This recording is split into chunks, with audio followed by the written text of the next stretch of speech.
now we will go through our next chapter involving the urinary system.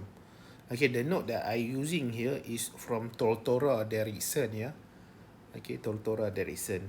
Jadi the first part before we learn about system, the first part before we learn about any system in the body, we need to try to understand or try to know the structure first.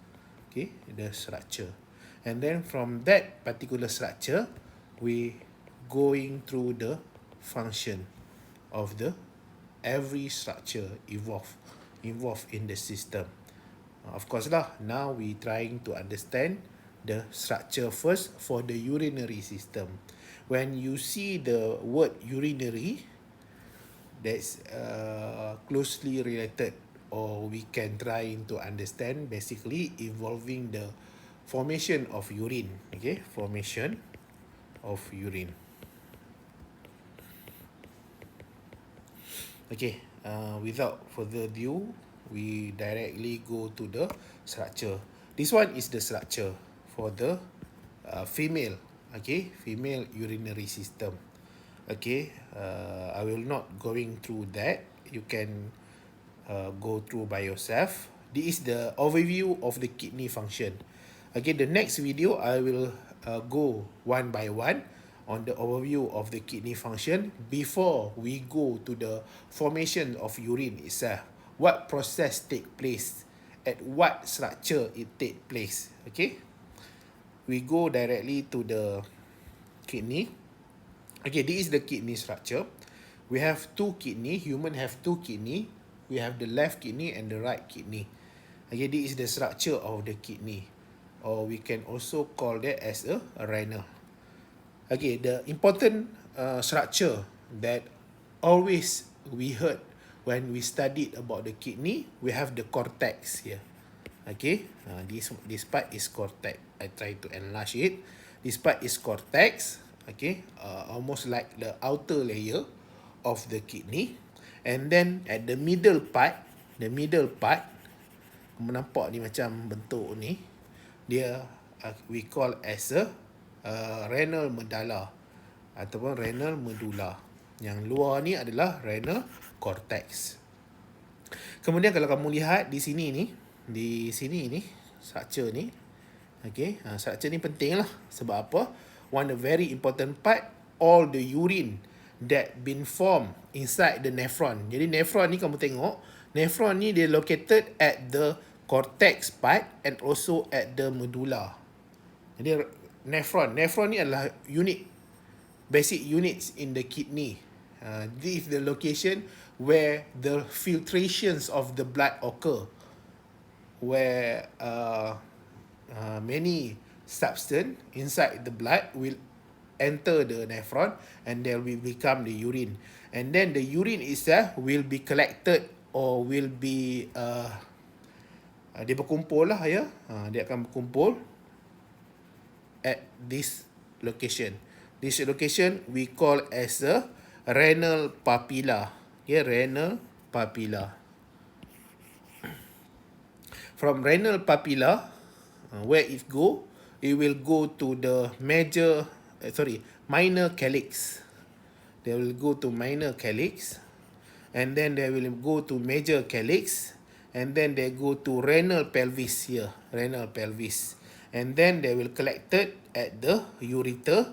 They will go directly to urinary bladder. That's some of the structure that important in the formation of urine and flowing of the urine from the kidney to the urinary bladder. Okay, we have the here nephron, and then the collecting duct, papillary duct. We have the renal papillary here.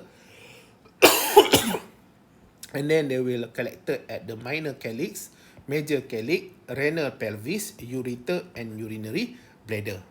And then the blood flow. The blood flow, they come from the renal artery. Okay, they come from renal artery, they entering the kidney.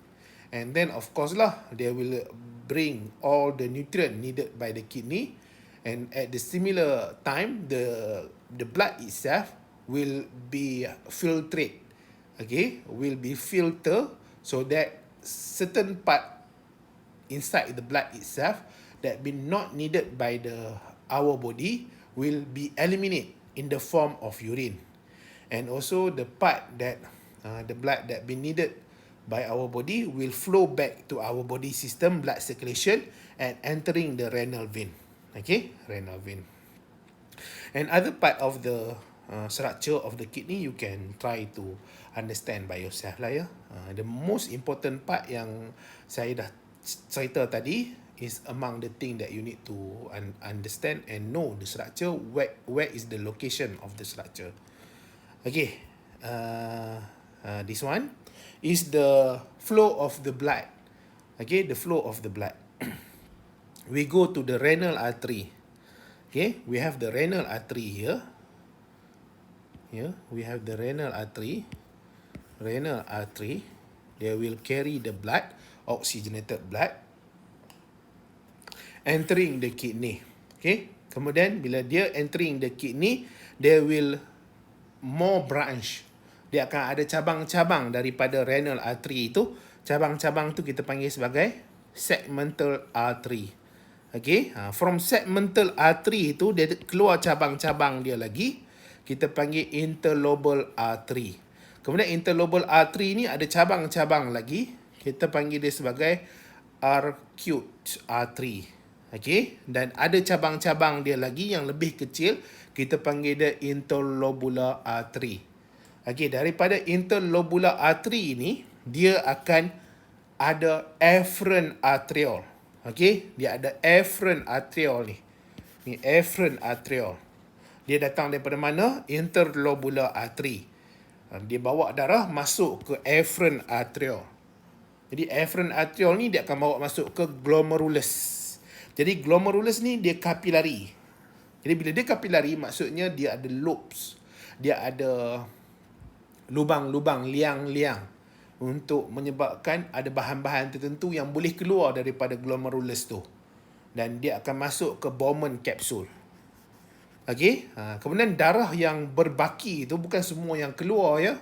Bukan semua darah daripada interlobular artery yang masuk ke afferent artery ini akan keluar. Komponen darah tu bukan semua akan keluar. Yang mana yang tak keluar tu akan entering the efferent arteriole. Okey, efferent arteriole. Jadi daripada efferent arteriole tu dia akan lalu. Dia akan lalu masuk ke peritubular capillary. Jadi peritubular capillary ni dia akan collect all the substance atau reabsorption by the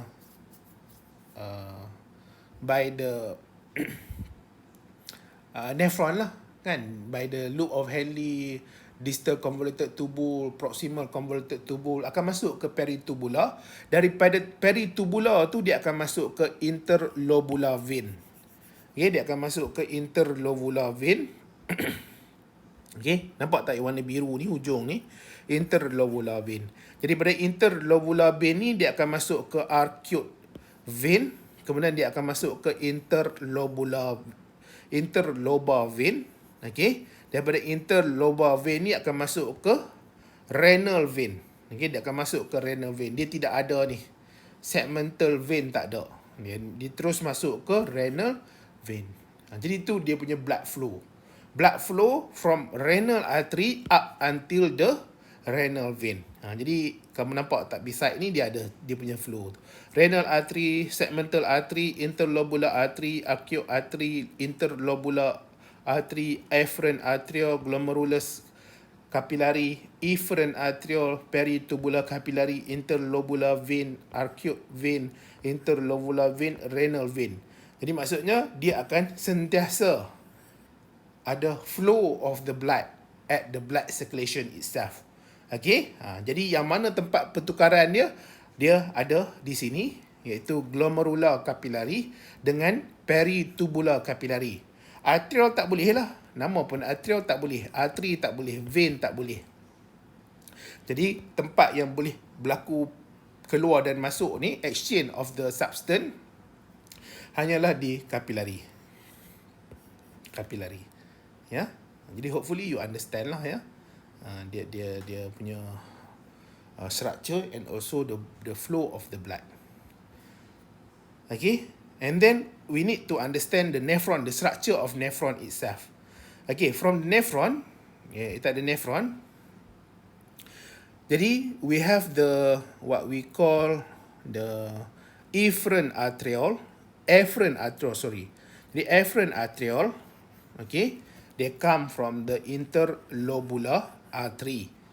They entering the glomerulus and certain substance akan keluar. Dia akan berlaku ultrafiltration.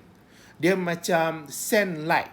Dia macam yang kita tengok apa nak cerita ya. Dia macam yang pasir tu kan. Kalau kita nak tapis air tu, yang pasir tu dia ada pasir yang tebal, dia ada pasir yang nipis, dia ada pasir yang sangat-sangat halus. Dia ada lapisan-lapisan dia. Sama juga dekat sini sebenarnya dia ada lapisan. Kalau tak salah saya ada 3 lapisan. 3 layer that will filter the blood. Jadi bukan semua bahan-bahan tu boleh keluar daripada glomerulus dan masuk ke kapsul Bowman kapsul. Okay, ataupun glomerular kapsul. Jadi bahan filtrate tu nanti dia akan bergerak sepanjang proximal convoluted tubule. Kemudian dia akan bergerak sepanjang loop of Henle. Jadi kau nampak tak kat atas ni, bahagian renal medulla ni dia ada bahagian loop of Henle dengan dia ada collecting duct certain part and also the papillary duct, renal papilla. Sebab tu very important, you should know the structure of the kidney. Kan bila saya sebut renal papilla tu kamu tak boleh nak terbayang nanti ke kawasan mana. Ya? Kat sini ni renal papilla. Ya. And then they will go to the distal convoluted tubule, and then they will go to collecting duct and papillary duct, renal papilla. Okay. Kemudian dia akan entering the minor calyx and then go to the major calyx dan seterusnya lah ya. Jadi you need to understand the structure. Okay, it's not that difficult sebenarnya, dia tak susah pun. Nampak macam banyak ni, tapi dia tak adalah teruk sangat ya. That is the structure of the kidney and also the nephron. Now we move to the structure of the Bowman capsule and also the glomerulus. Okay, we have the afferent arteriole and also the efferent arteriole. And then we have the macula densa ni and also the structure of glomerulus. We have the mesangial cell, we have the pedicell, kita ada podocyte. Okey lah dia punya structure tu kan. Cuma nak mention dekat kamu, the structure of the glomerular capillary ini, okay, glomerulus capillary ini dia ada 3 layer. Okay, dia ada 3 layer. 3 layer. Layer dia, the first one, yang the inner layer, the most inner layer ni, dia ada glomerular endothelial cell. Okay, glomerular endothelial cell ni dia berlubang-lubang. Okay, lubang ni agak besar lah. Dia very big, large pore. Okay, jadi kemudian dia ada second layer pula, basal lamella of glomerulus. Jadi ada second layer pula, tapi layer ni dia tak besar sangat. Dia agak kecil juga. Jadi dia akan prevent filtration of larger protein. Protein yang besar-besar tak boleh lalu. Tapi dia boleh lalu lah dekat glomerular endothelial cell ni sebab dia ada large pore. Kemudian dia ada the third layer pula, slit membrane between pedicell. Okay, prevent filtration of medium size protein. Jadi medium size protein pun tak boleh nak lalu. Sebelum dia keluar, dia masuk ke Bowman capsule ni. Okay, sebelum dia masuk ke Bowman capsule. Jadi itu adalah structure of the glomerular capillaries. Okay, ada lagi tak structure? Okay, tak ada. Itu saja untuk structure of the kidney. From the largest part of the kidney to nephron and to the glomerulus. Okay, glomerulus capillary, to the glomerulus capillary. Ada lagi tertinggal tak?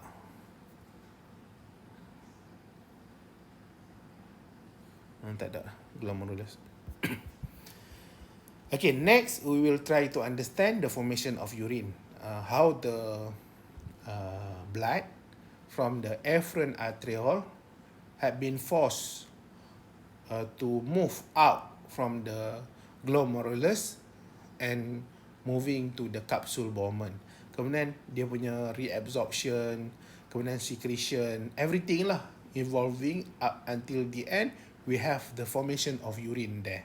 Okay, jadi first part ni hanyalah kepada structure dulu. Jadi hopefully you can understand the structure and know the structure very well lah about the kidney.